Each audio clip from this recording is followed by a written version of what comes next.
صحیح حدیث کے الفاظ آپ کے سامنے رکھے ہوں کہ رات اگر اچانک آنکھ کھلے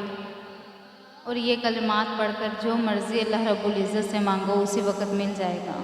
یعنی ایک بندہ سویا اٹھا ہے، یعنی سو رہا تھا، کروٹ لی، آنکھ کھل گئی، بیدار ہو گیا ہے۔ اب اس بیداری کے عالم میں اس کا یہ عمل ہونا چاہیے، صرف یہ 2 کلمات، لا الہ الا اللہ وحدہ لا شریک لہ لہ الملک و لہ الحمد وہو علی کل شیء قدیر کے ساتھ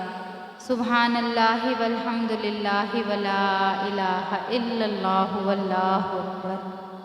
ولا حول ولا قوت الا باللہ اگر پڑھ لیتا ہے،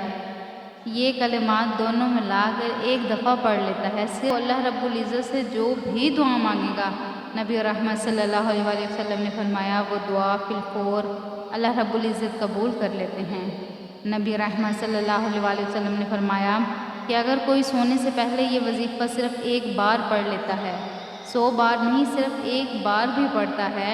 نبی کریم صلی اللہ علیہ وسلم نے فرمایا کہ اس بندے کے گناہ اگر سمندر کی جھاگ کے برابر بھی ہیں تو وہ بھی معاف ہو جاتے ہیں۔ اچھی بات کو دوسروں تک بھی پہنچائے۔ اللہ پاک آپ کا اور میرا حامی و ناصر ہوں، آمین ثم آمین۔